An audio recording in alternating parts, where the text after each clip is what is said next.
and we'll take it from there. So, welcome everybody again. If you have just gotten in the room, we are taking a moment to introduce ourselves in the chat. And I'm going to share just a bit about our panelists. But while I do that, Jamie, if you don't mind, can you introduce careers and nonprofits who we are grateful to be partnering with this afternoon? Yes, thank you, Ebony. We're happy to be here. So Careers in Nonprofits, we are a staffing firm, and we do work exclusively with nonprofit organizations across the country. We fill temporary, direct hire, and executive level positions. So I have experience kind of filling everything from entry level up to senior and executive. My role is as managing director. I oversee all of our recruiters and all of our client relationships. So I get a lot of the good stories of, what's going on, what's happening, especially when there are tricky situations that might arise or particularly difficult searches that my team is working on. So we're excited to be here partnering with Do Good today, and glad you all could join us as well.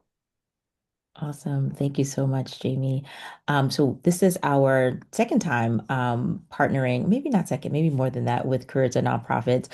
We did a session with Nerisse, who's the founder and CEO of the organization, I believe maybe this time last year. And then we got a chance to meet Jamie in person along with one of her colleagues. So my name is Ebony Johnson Cooper. I am the faculty director for executive nonprofit training here at the Do Good Institute, which is housed within the School of Public Policy here at the University of Maryland. And we are excited today to present to you all one of our executive education offerings. And so this is part of a Lunch and Learn series that we have had this spring. Happy to see some familiar faces, our students and our fellows who have joined us, and perhaps also some of Jamie's clients and folks that she works with as well. So speaking of Jamie, as she mentioned, she's been with Careers and Nonprofits. She's been with the staffing group since 2017. She's now the managing director for the organization, which is the leading national recruitment and sales team across New York City, Washington, D.C., Chicago, and San Francisco. And she oversees team performance, client partnerships, hiring strategy, ensuring consistent, high quality service for nonprofit organizations across the country. So, having her insight here today speaks specifically to the needs that you all have because she works with nonprofit organizations as clients. And we'll talk a little bit about the clients that she has and placements and give Mhm. some really fun numbers. Um, and so prior to leading in this role, she was a top performing recruiter for 5 years, placing both temporary and direct hiring roles from entry level to senior leadership. And individually, she has filled over 500 positions. She is known for delivering candidates who stand out, not just on paper, but also how they show up. And we'll also talk about that today. How do we get to that place? How do you know who stands out and how they will show up? She does that with a strong focus on professionalism, communication, and long-term goals. She often identifies high potential candidates others might overlook. She also champions a more intentional human approach to hiring, guiding teams to define clear expectations and craft job descriptions that authentically reflect both roles and organizational culture. So, thank you, Jamie, for joining us. We are glad to have you. Next up, we have author L. Cutler, can't forget the L, the second, who is the president and CEO at Open Arms Housing. Arthur is a friend to us here at DGI, having worked with our team member Salome not too long ago, but he is now the CEO and president at Open Arms Housing, an organization providing permanent supportive housing and ongoing support for women and families experiencing chronic homelessness. Cutler has a BA in political science from Morehouse College. He's a Morehouse man and a law degree from Michigan State University and completed his nonprofit executive management studies at Georgetown. He was named by the Aston Institute and American Express as one of the emerging social purpose leaders in 2015 and is also a graduate of the American Express Leadership Academy. He has been invited on several occasions by the U.S. Department of State to join a U.S. delegation to travel abroad to serve as an NGO expert and provides trainings, lectures, and presentations for government officials, NGOs, and academic institutions. He also serves as an adjunct professor at Michigan State University of Law, where he teaches nonprofit law. So it sounds like he's also going to be teaching in our program. So we'll just make sure that we keep him close. So thank you so much, Arthur, for joining us. And last but certainly not least, we have one of our very own University of Maryland professionals here, Teniqua A. Coates-Singh. She is our engagement coordinator here at the university. We will get to know a lot more about the work that Teniqua does, and we are so glad to have all of our panelists here. So without further ado, we will go ahead and get started. All right. So, how we like to do things first and foremost is we want to ask you all some questions. So, we have a poll that we are going to pop up, and you should see it on your screens.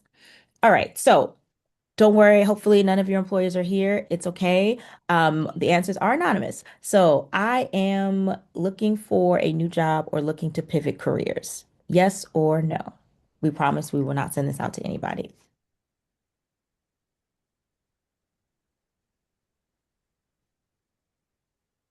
So we'll leave the poll open for just a few more moments.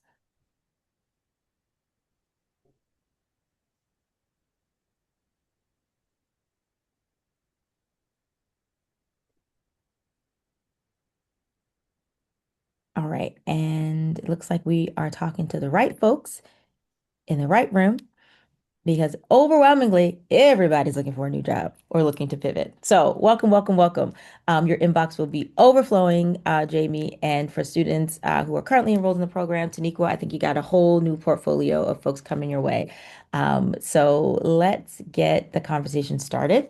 And just by way, I know we've heard a bit your bios and your job titles, but so folks in the room can get to know you a little bit more. I'll start with you, author. What is the song that gets you going when you walk in a room? What is the song? What is your song when you walk into a room? Oh, wow. Um, Actually, I'm more of a well, I love gospel songs. Listen, listen, So Jesus will do it every time. so I like now I probably how excellent is thy name is like one of my favorite songs. So that's one that I tend to like right now. I just heard. So that's one that got me up to this morning. So that's what's on my mind right Okay. All now. right. All right. Listen, Jesus will do it. Taniqua, what about you? Yeah. For me, it's going to depend on what room I'm walking in. I like a lot of different things, but I'll go with what is on the top of my mind. This weekend, I went to the Bruno Mars concert, so I'm going to say anything by Bruno Mars. All right. And Jamie, what gets you going? Oh man, that's tough. I'm gonna go with probably what's really on my workout playlist, which is really anything by Lizzo. So Ah, yes, that's a good one. Who would ever deny a good dance tune by Lizzo? So thank you all for sharing. So while we have you, Jamie, let's start with some context to our conversation today.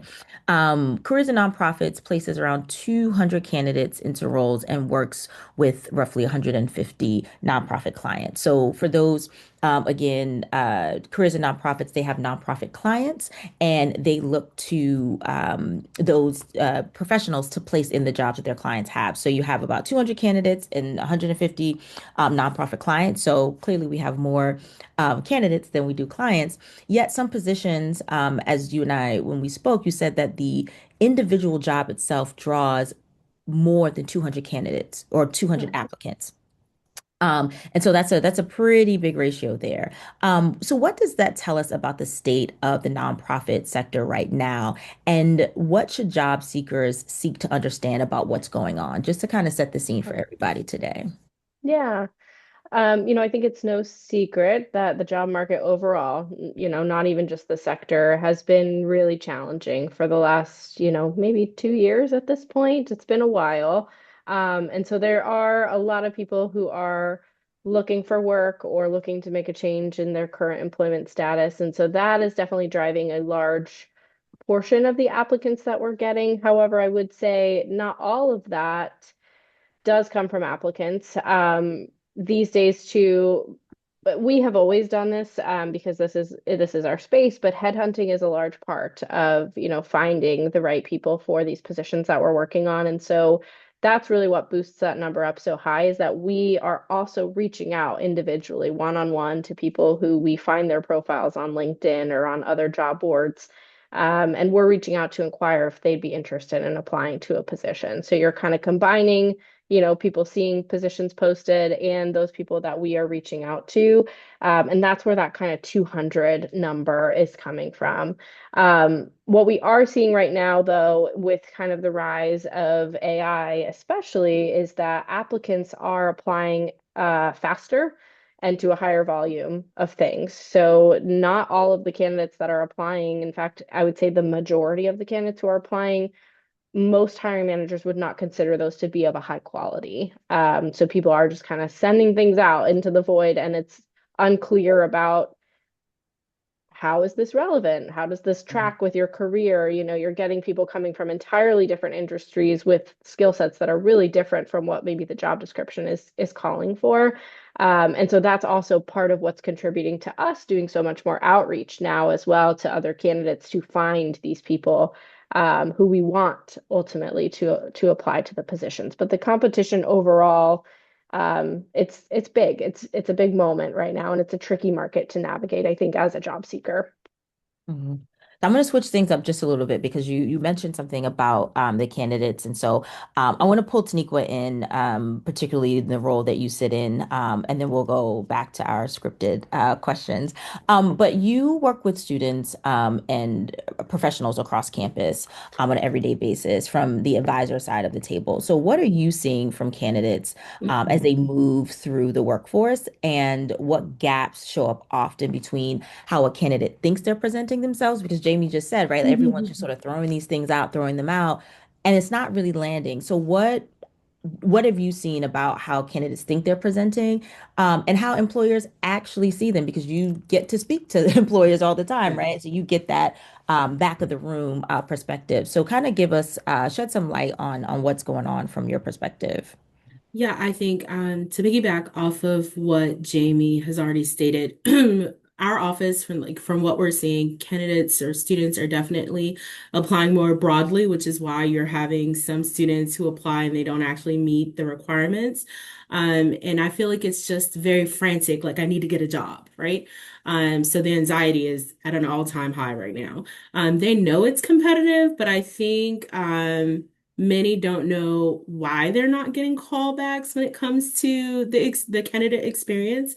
And I think that's what's so great about today, right? Because that's what this program, this event is, to help people understand what's actually happening. When it comes to the gaps between what candidates think they're presenting and how employers are receiving them, this is actually something I think about a lot because I see it from multiple angles. As someone who sometimes works with students directly, also teaches a freshman connection course, mentors, advocates for students in spaces. I think the biggest gap I see is, or I guess more consistently, is the difference between their confidence and then actually having clarity on the role and how they match or don't match what the employer is looking for. I feel like students are very confident, at least I hope they are, right? They know what they've done, but they haven't really learned how to, some of them haven't really learned how to translate that experience into a language that employers actually connect with, right? They can tell you what they did, but they might not tell you what changed because of what they did. They might describe the tasks that they completed, but not the impact of Mm, completing those tasks. Um, and I think that translation is the gap, right? I think that's part of why, this is so persistent, is making sure that students can put into words what they've done, how they've contributed to the organization, what difference has that made, what change has that made. And then I think there's a second gap that I feel more closely connected to when it comes to marginalized and unrepresented students. A lot of them are sitting on experiences that are really extraordinary, I think back about, because I myself am unrepresented, marginalized. Um, I think back about, growing up and how we had to navigate systems with limited support, leading in community spaces, working roles that didn't come with a title, code Mhm. switching. Those are all transferable competencies.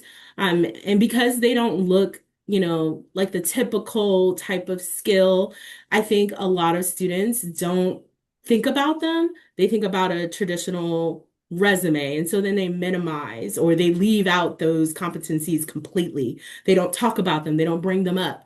And then, when an employer is reading through those things and they're trying to match, what the candidate is now saying with the resume and what it shows, it's not matching up completely. So I think, really figuring out how to translate and articulate their value in a way that doesn't require the employer to already understand their context. Mhm. Because, Yeah.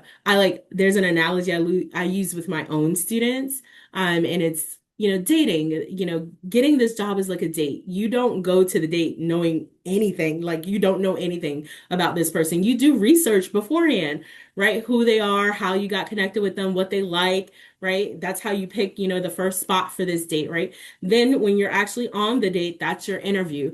But then after that date ends, you don't not call or send a Yeah. note or anything. You reach back out. Thank you. This was great. If you're interested, right? Thank Thank you. This you. was great. I really appreciate it. So I think if we think about it like that, if students think about it like that, they can kind of see it better in a way that it's less formal. Yes, you still want to be professional, but think about it in a sense of this is something you're pursuing, so you need to put in the work beforehand, Mhm. which is the Mhm. research. You need to come prepared, which is the interview, and then you need to follow up after, which is the I really am interested in this opportunity. Mhm. Um, That's good. That's good. Thank That's you. good. That's good. Because I see students here that, we have drop-in hours, we meet with students, they prep hard, they prep their resume. I have given my students off time off to go do mock interviews before their interview. So they understand the process of getting prepared, but I think they underestimate how much happens in between, how they follow up, how they show up to a networking conversation, how they engage on LinkedIn, whether they send a thank you note, right? And so employers are really forming their impressions before and after the formal interview. And I think Yeah. sometimes candidates just don't realize that that's already happening, that the process has already started. Yeah, yeah, that's good. So speaking of the organization, Arthur, in the role where you and Salome worked together, you served as the chief operating officer. And so help us to kind of go on the side, the nonprofit side. Um, and even now in the seat, and we kind of talked about this previously as well, by the time a candidate gets to you as the senior officer at the organization, there's no interview, right? Like you're just trying to get a sense of who the candidate is. But even before this role, when a strong candidate, or I guess in this one as well, when a strong applicant lands on your desk, if someone says, "Hey, here's a profile, here are the finalists," what is it that you're looking for and noticing? Because when we say students in this space today, we're speaking of our nonprofit graduate certificate program students who are actually in the sector now. And we're also talking about those who are currently professionals in the space, even if they're not in our program. So these are all, working folks. So by the time they get to your desk, they want to know what is it that got me there? And if this is the person that makes or breaks an offer, what is it that you're looking for from your seat? And when a candidate quietly falls out of consideration, kind of like Teniqua was saying, what maybe is the reason why if they've gotten to a certain place. So if we're all professionals here, where you're like, well, I keep getting interviews, but then that's it. I'm following up, I'm doing all the right things. So what could it be that's getting them to sort of fall out of the consideration? And then what is it that stands out to you as the senior hiring person where you are in this role and in the past? Yeah. So I think now one of the things as I look, and again, it varies as you say because it depends on where we're at, because where I'm at. But one of the things is early on, it was just about productivity because I'm a numbers guy. I think even back when I was in this, it was just, how did you do the job? What was your numbers? And I think we kind of put that on, like, and I think everybody tell you put that on your resume. I did this, make it very numbers oriented. I did this, performed this much and this, that. And I think I still was kind of attuned to that, even from the COO role. But now I'm more into, I think how now I'm more, so if you fall out, I'm trying to dig more into that resume, because now I've been in this game long enough to know, and it's less more about numbers, and I'm more about discernment. I need to know more about your decision making. And so I'm trying to reach down to see. So we do a lot of situation awareness. We have questions set up into our process to really see, how do you think? How do you, kind of look around the corner and try to figure out what's your process thinking? Because it's not just about, for us, it's about my board, our funders. I'm really into emotional intelligence, because and so I'm trying to go a little bit further. And just to go back to the previous speaker, especially, even if they're in that second space of coming in, because that next space of, we have people that come in, that's early in their career. How have you translated that Mm. from just the, I just got out, because I'm willing to give everybody a chance, but what have you done with that, in that next level at your space? So for me, it's taking it to the next level and being able to show me how you've been able to use that judgment with that experience. So that's one of the things I'm kind of looking for when it gets to me. Mhm. That's helpful. That's really good. So I'm pretty sure a number of us who are joining and listening are thinking, I have all of this experience, right? Teniqua said, you got the experience, how to translate it. Author's like, well, how did you take it? Jamie's like, let's put this all together. What's happening? But if I've been working at least 20 plus years, like let's just say there's a broad range. And I want to be able to, I want to do what you just said. I want to be able to show you how I translated A to B, how I took A, B, C, and I made D, E, and F. I want to be able to show all of that. But you can't quite put everything in when you are applying for a job. And so Jamie, I'll start with you. In thinking about how candidates often tailor their applications, cover letters, et cetera, differently depending on where they're applying, to whether it's a large foundation, it could be a scrappy grassroots organization, or somewhere in between, right? I want to highlight the thing that caters to this job. But from your vantage point, placing the candidates across all different kinds of nonprofit environments, how much does the organizational size and the type actually depend on what hiring managers, excuse me, are looking for. So let's say I've never worked at a large institutional foundation. I only have grassroots experience. Should I put everything that I've done to show that I can work at a foundation? How do I decide what goes on the resume, scaling it down, putting a cover letter together? Help me figure out how I translate 20 years of experience for Hmm. one job application. Yeah. Um, I typically say to have a main master resume that probably has all of your jobs on it, and that should be the one that we're starting from.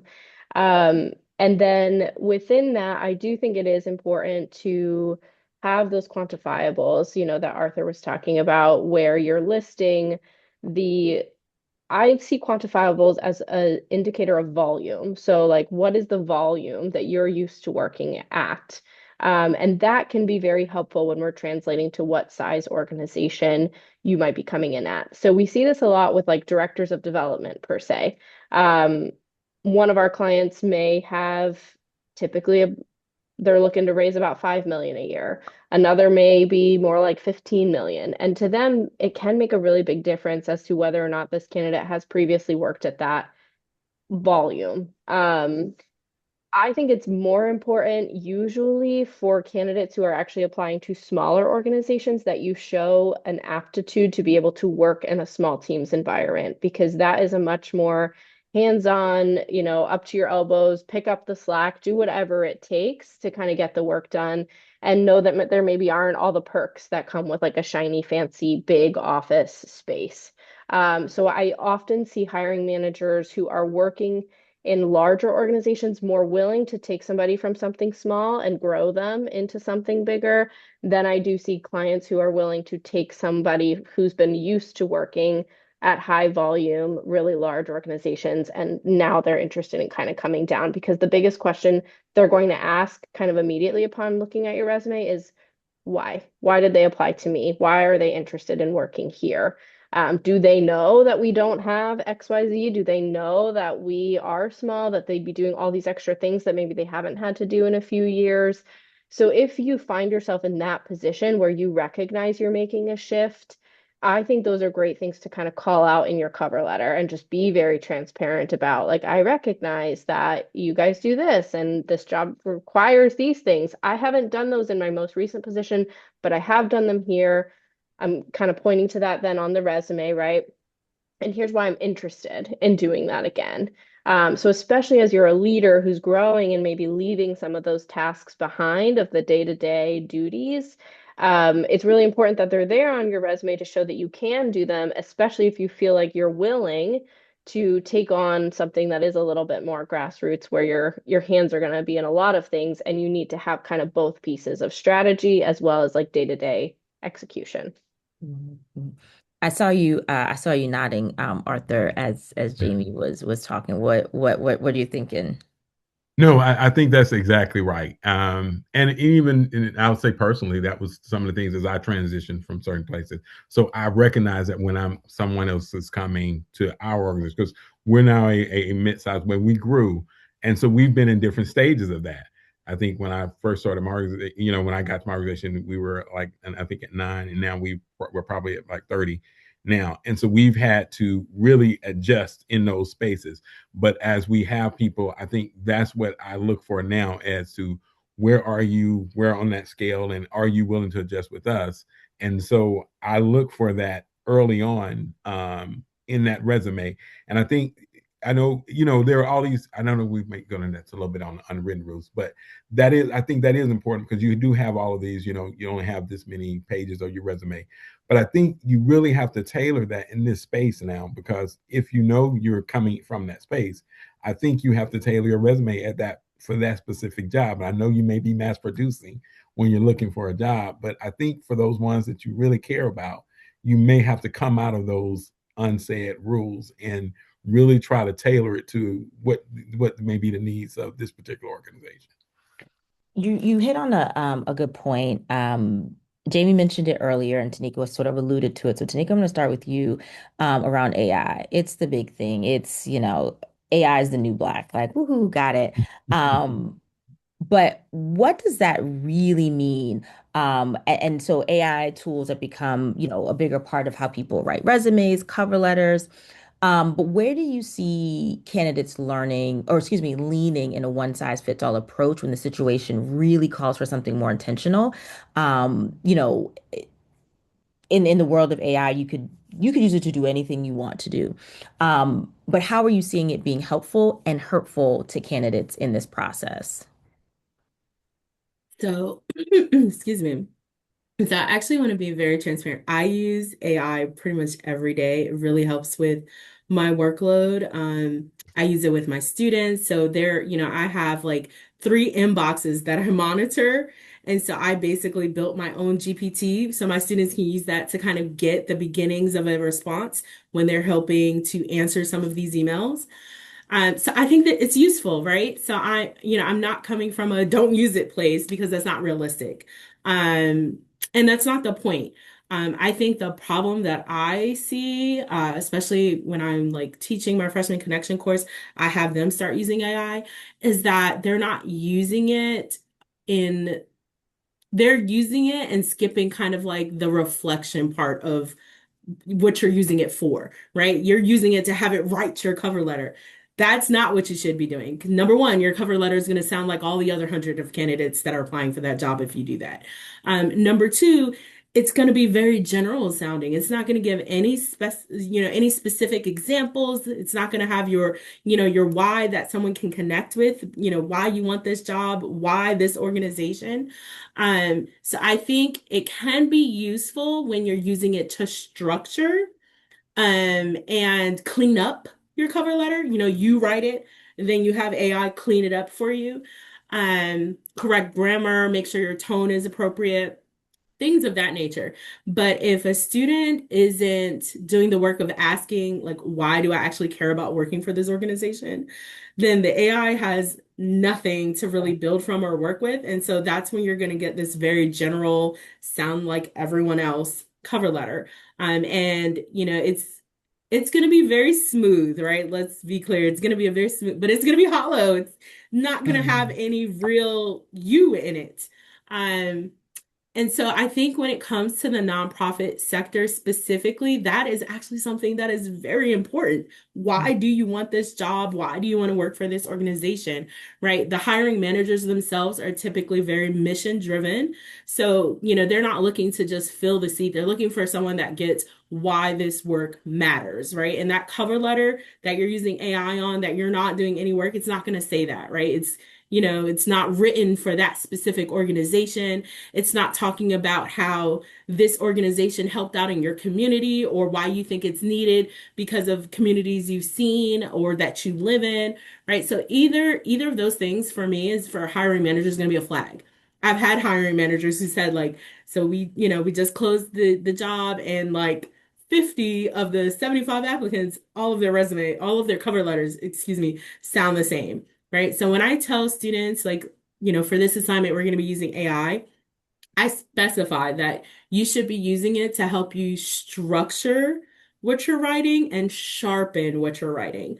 But you have to bring the substance to that, right? AI doesn't know that you grew up in that neighborhood and, that organization that you're applying to was the reason why, your mom was able to get groceries every week, right? AI doesn't know, that your mentor kind of changed your career path and now you want to be that person for someone else, right? That's the part that only you can I'm write. sorry. So, it's okay to have that draft, that structure, but then you have to go back in and you have to put yourself into the cover letter intentionally. Make it you. This is the why. This is, you know, for the organization, for the position, for myself, right? Because when I think about the work that we do, something that I love to see as candidates or students who come to us and say, how do I know that this organization aligns with me?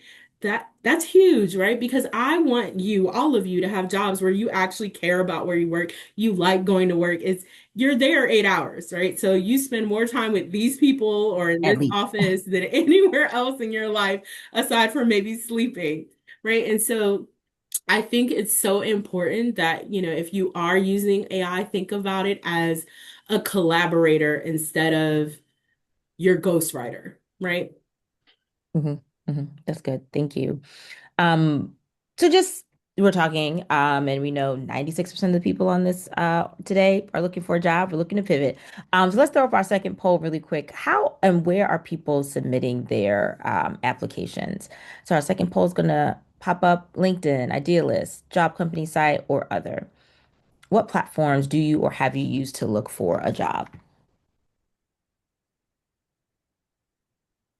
And as folks are getting their poll questions in, we are going to I'm going to hold our all question for our Q&A. And looks like we're almost there. But I'm gonna let you start thinking about your answers. This one's for Arthur and Jamie. Every sector has norms that never make it to the job description. Speaking of job descriptions, but what are one or two unwritten rules of the nonprofit hiring culture? Like, so we're talking hiring culture, that you wish more candidates understood before they even applied. So think about that. And I'm gonna go ahead and end the poll. Looks like everyone is has participated, and it looks like overwhelmingly, 90% of folks will go directly to the company job site. So you know exactly where you want to work. So you go there. LinkedIn coming in as a close second. I think LinkedIn has grown over the last few years for sure. I remember almost 20 years ago, for me, LinkedIn was like, what? Like, who uses that? And now everybody does. It's become its own little TikTok and Ways and Instagram. Roll right past those videos. But anyway, Indeed, and then other hiring sites, Idealist as well. So it looks like the top ones are the actual job company sites as well as LinkedIn. So Jamie, Arthur, what are some of the unwritten nonprofit hiring culture rules that candidates don't hear about that would be helpful for them today? Well, one thing I would say is that if you are getting ready to pivot, and this is what I always try to tell my staff, is know that you're getting ready to do that and prepare, because and while this will maybe DC specific now, but I've been in other places and this has happened, and this is, and I'm saying this as a lawyer, and it's kind of weird, but although you're giving your references, don't rely specifically on that reference, because your whatever you're doing will precede you before you get there. And so Mhm. typically, and I've had this happen, because now I don't do the interviews anymore. But so I'll give you an example. Typically now, when a resume or gets to me now, they'll say, this is, John's rare, but I've already been told by Marsha at this agency that he blah blah blah, fill in the blank. Mhm. So while you already think you only have, you're giving your references, your three references, you've already been preceded by your etc. So what I always try to tell people is that typically it's a small place. It's a small, I always tell DC is small. It may look big, but so what I always try to tell people is try to make sure you don't burn bridges, try to make sure you try to leave as much. And I even tell myself this, look, if rather than leaving in a bad space, if you see this is not working out, because I see we had a lot, I see the 96%. I'm gonna be honest with you. It starts to show as someone that's here as on the other side of that. I can usually tell when people are making that transition. Mhm. And so what I've told staff is, hey, if you see it's not working, what I'd rather you do is let's have a conversation now. Let's see Mhm. if we can make you transition so the transition can be a little easier, so that I can still be that good reference for you That's right. when you get ready. Because it's a lot better if I can be a good reference for you, because that other CEO, that other who, they're going to take it a lot better from me once they hear it from me. So I know it's hard because sometimes that climate just it doesn't work that way. But if at all possible, if you can make that transition when you're getting ready to make that transition, because people are going to talk either way. So it's better if you try to get in front of it and try to make that transition better for you. You ain't never lied, Arthur. Excuse my non-grammatically correct vernacular. But it is so true, right? A resume falls across your desk, and the nonprofit space is so small. All I have to do is just see an organization on there, and sure enough, I'm texting, sending a message, email like, "Do you know so and so?" Right? Because you want to know, right? And if it didn't end well, it's like, I'll try it. You still interview, but you kind of already know. And it always works well if perhaps the person that works there is not the reference. Maybe they didn't work directly with the person, but they have something good to say. Like, oh my gosh, Arthur was great to work with. I didn't work directly with him, but he worked with so and so, and they always had great things to say. And so it helps you out before you even get there. And if it is a good, sort of unofficial reference, it may come up in the interview like, oh, I used to work at ABCD Foundation and so and so and so and so. And instead of you having the butterflies in your stomach, like, oh Lord, who did they talk to? And they're gonna find out my secret, right? It's like, oh, great. You can walk in, it's almost a relief, right? And Right. nothing's better than to make a call after the interview to someone maybe you haven't spoken to in years or send an email just to say, oh wow, I just had an opportunity to sit down with with Arthur and we had a great conversation and thank you for that vote of confidence. And that's how you want, but it is definitely very clear when people want to exit stage left. So to have that conversation. But Jamie, what would be your secret, if you will, or behind the scenes of the of nonprofit hiring culture? Yeah, I think I would just add, especially if you're transitioning from another sector. I mean, government is more this way, but salaries when they're posted, there's usually not a lot of wiggle room. Their budgets, they exist, they're firm. And I say that while at the same time saying that if you think the job could be for you and you are at a higher salary range than what the job is posted for, you also never know. But I would put that out there very plainly right in the beginning, versus kind of wasting time because we see it two ways. We have some clients who, they get to the offer stage, the candidate tries to negotiate, and now all of a sudden that client feels like that's a red flag. They're like, we were Mhm. very clear, very transparent upfront about what this salary was, blah, blah, blah. And then you have others who really do start out with a range that's maybe not realistic for what they actually want. And then they began at something they're offering 90 to 100, and in the end, the candidate they choose ends up at 130, 140. But to get to that space wasn't as simple as, well, I really like just in the negotiations, right? I have the offer and I say, well, actually, I'd be looking for 130. And they say, cool, done deal.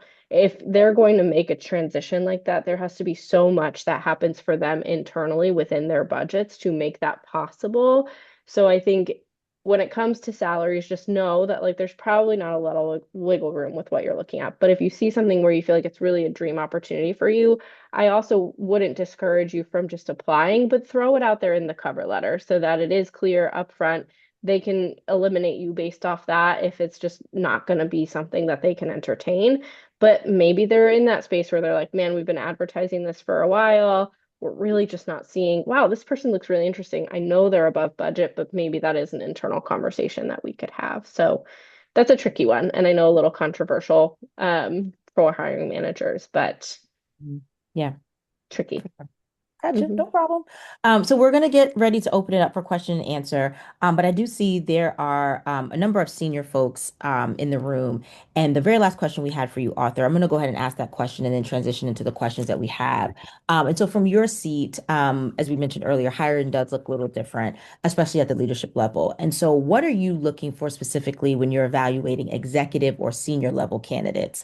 I know you talked about it a little bit earlier, but specifically for that level of candidates, what are you looking for, and what advice would you give to someone who wants to move within that tier? What advice would you give for those senior folks who are in the room? Okay.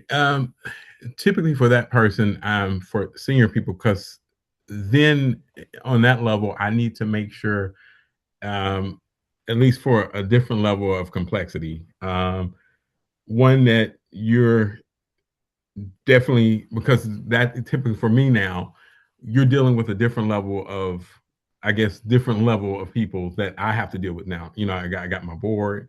So Mm, you got to understand the mission, first of all, very differently from that way.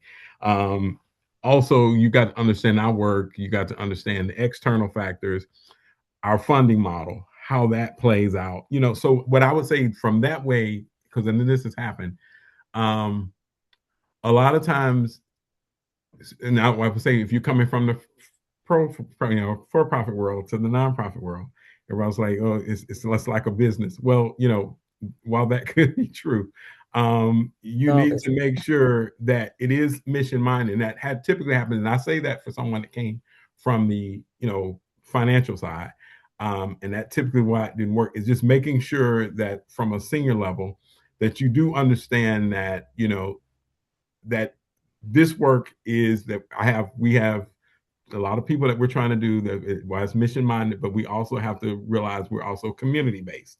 And so we're answering to different people at the same time. We're answering to funders, and that model may not have worked for you, maybe, where you're at. So it's like, I'm having to answer to the board, I'm having to answer to the community, I'm asking answer funders.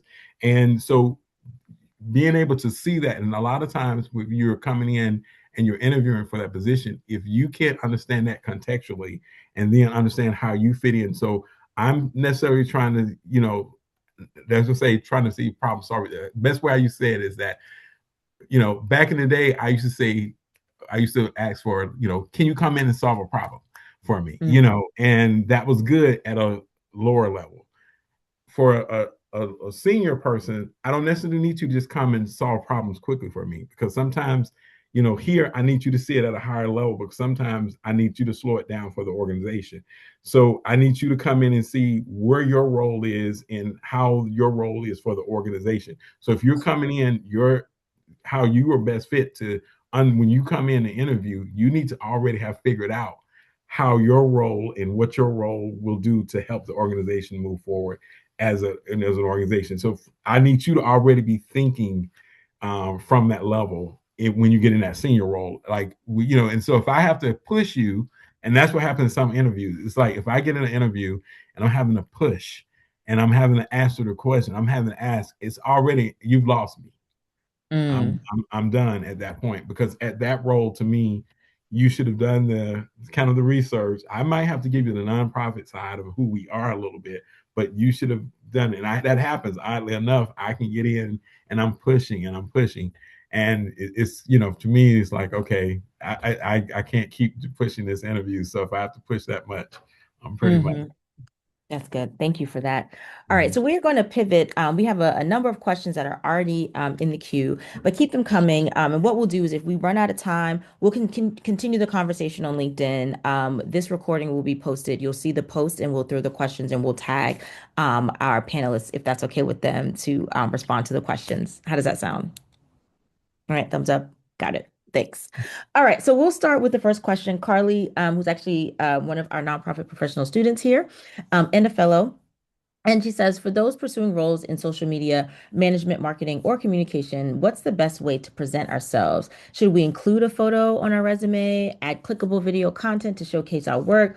Is it more effective to send a separate portfolio or to weave our skills and examples directly into a resume itself? So I'm going to throw that one to Jamie. I am a big advocate to not put your photo on your resume. I think there's just too much possibility for bias in any Mm, direction that it's not helpful. So I wouldn't do it. But I do think clickable content that like links to like areas that would be basically your portfolio, very, very helpful. Um, One other thing that you didn't necessarily mention, but I do see come up with communications and marketing people is that it's very tricky if you have a super branded resume as far as like colors and just a lot of things kind of going on from like a graphic design perspective because your style may not match the hiring mm, manager's style. And so again, that can kind of create this like, I don't like it. So I think plain is good when it comes to like the resume itself, especially with colors in particular. But then yeah, the clickable content that links to works and projects that you've done is a really helpful way to show your portfolio. that's good. I always say is have a marketing background is get the job first, then show them your personality once you get in there.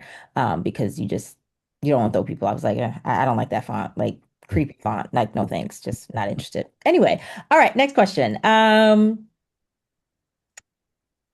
I'm gonna go down to Bree because we kind of touched on the AI piece. So Bree says, speaking of cover letters, I'm dubious they ever get read. Me too, Bree. What's your view on whether to include a cover letter if it's not required? Taniqua.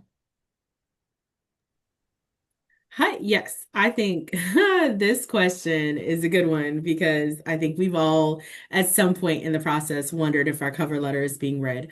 I think if it's not required and you're short on time, maybe don't spend the energy on that. Instead, make sure your resume is as strong as possible. But if you have time, write it. Because, if it's a great cover letter, that can actually move you up. If it specifically states your why, um, that's something that can kind of resonate with the hiring manager. Make sure that it's very specific. Don't restate what's already in your resume, right? Unless you're elaborating on something. But I think if it tells your story and it connects to the work of the organization that you're applying for, those people will notice. Hmm. Hmm. Um, this is a really good question. So I'll leave it open to whoever wants to jump in on it. Jennifer says, well, she asked if Jamie could speak to it. I'm sorry. Could Jamie speak to the best way to showcase transferable skills? those like her or them who are seeking to pivot to the nonprofit sector. If the nonprofit field has more demand than supply, how can I even be considered if I don't have concrete nonprofit skills beyond some volunteer experience? And they know I'm a writer editor with 20 years of experience, and this dovetails very well into Ashley's question of what advice would you give to someone who wants to change careers or move up in their current role but hasn't had the opportunity to gain the direct experience. So basically, either you're coming in or you're in and you want to get a job or go for a role where you don't have the experience. How do you go about that? As you think about that answer, I just want to throw something in really, really quickly. I don't know if you were at the PTK Summit here on campus, Symposium Teniqua, but one of our deans gave some really good advice I just wanted to share. And it was around gender disparities in applying for roles.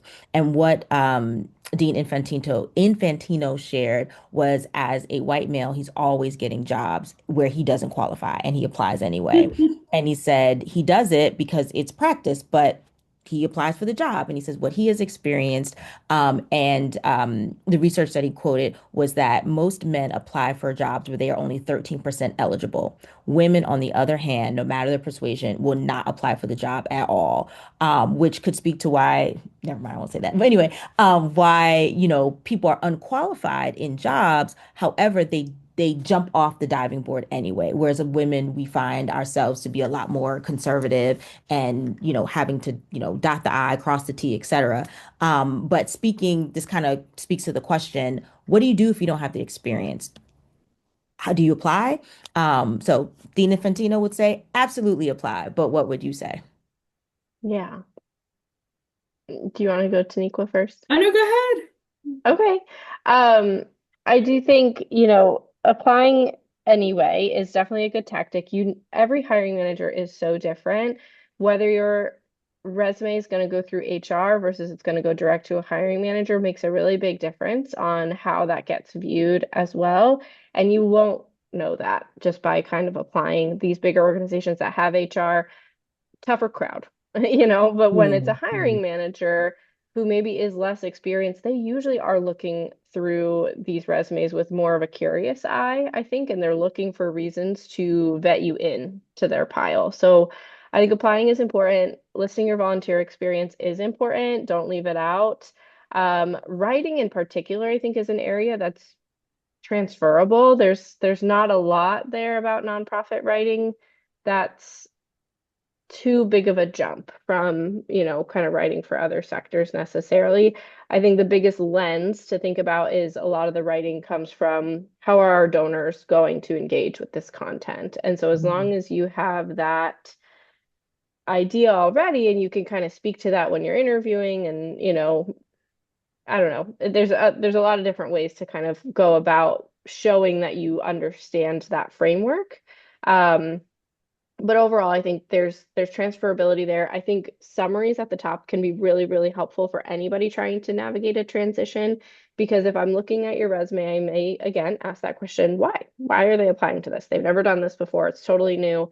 That summary at the top can be really helpful just to say, I am a marketing professional with 10 plus years of experience doing this, this, and this, looking to transition into mission-driven work or to support this kind of whatever it might be, but something that's really clear at the top of your resume that just frames everything for me to say, I understand. Let me look for that. Let me understand. Mhm. That's good. Oh, Yeah. No, go ahead. Just look, and we have one final question, and then for the panel, I think will about make the it quick. advice you would want to leave. But go ahead, Taniqua. I will Good. make it quick. Jennifer, I love this question because I also transitioned. I'm coming from 14 years in grants and contracts, so budgeting, and now I work in a university career center. So first, I want to say to you, like, kudos to you, 20 years. You are the craft, basically. And so for something like that, when I think about the nonprofit sector, I think to myself, like, grant writing, communication, storytelling, social media content, annual reports, policy briefs, like, you have that, right? So nonprofits, I've worked with plenty of them. They are typically very resource strapped. We are, generally putting up unpaid internships for them on our career platform. So I think, when you're thinking about that sector specifically, they have people that know the work, but they're not necessarily as good at crafting these writing briefs and editing, and that's where you come in. And then more generally, for anyone else thinking about this, do it, apply, right? Because you have to stop thinking about what experience you don't have and start thinking about what problems your skills can solve for Yeah. these missions. You don't have to have worked in I've never worked in a career center. You don't have to have worked in a nonprofit to speak to that nonprofit's mission or their needs. Research the organization, understand, look at their current communications, and then show up to the interview with your point of view. I think that's the biggest thing I would say is preparation for the job that you're applying for. No matter what your experience is, no matter if you've never volunteered, right? But if you have, that obviously matters.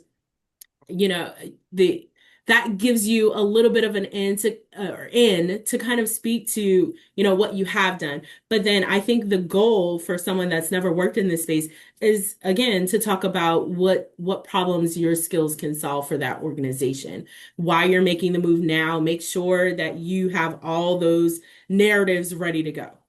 Mhm. Thank you. I see your question, Tandra. I see your question, Pilar, but we've got to pivot. So we're going to take your questions and any others. We're going to take them to LinkedIn. So final words from our panelists. What advice would you give to the folks who are here today? As we know, everyone's looking for a job, wants to pivot. What would be your advice to those? And Arthur, I'll start with you. Um, just I think, like I said, make sure. I think when you're looking for a job, make sure you have the context for how you can help that organization. Because I think everybody come predetermined, but just make sure you have the context for how you can help that organization. Even like what you just pivoted from the questioner there, because people are looking. They just want to know how, and if you can fit that and let them know how you can be, you'll be a whole lot more successful. Because especially like I said, and know that you fit. If you're for a big organization, smaller organization, I think sometimes we can just know that we're mixed matched. Make sure that you figure that out before, and then some of the maybe the being upset or not disappointed can maybe we can lessen that sometimes. Thank you. Taniqua. Yeah, I want to piggyback off of what Arthur said. Knowing the fit is huge, right? So know your why. I think when you go into any room, you need to know why this organization, why this work, why you, why now, right? Be able to kind of connect the dots of that, of your story really, to the mission, right? Because those are things that only you can put into words, right? And I think for those of you who may be changing career paths or you don't fit the typical candidate mold, right? Really don't shrink from that, right? Because that experience, that perspective, those are things that other candidates might not have navigated, and those are assets for you, right? You can walk in an interview and have a different point of view. You can discuss your background and how that works with that organization. And for the right organization, which goes back to knowing the fit, they'll see exactly what you're talking about. They'll see the things in you that you are bringing to the table.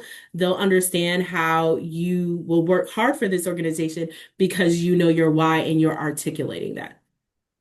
Thank you. All right, last word, Jamie, and thank you again to Careers in Nonprofits, for partnering with us for this very important conversation and very timely. So, Jamie, please. Yeah, no, it was a great conversation.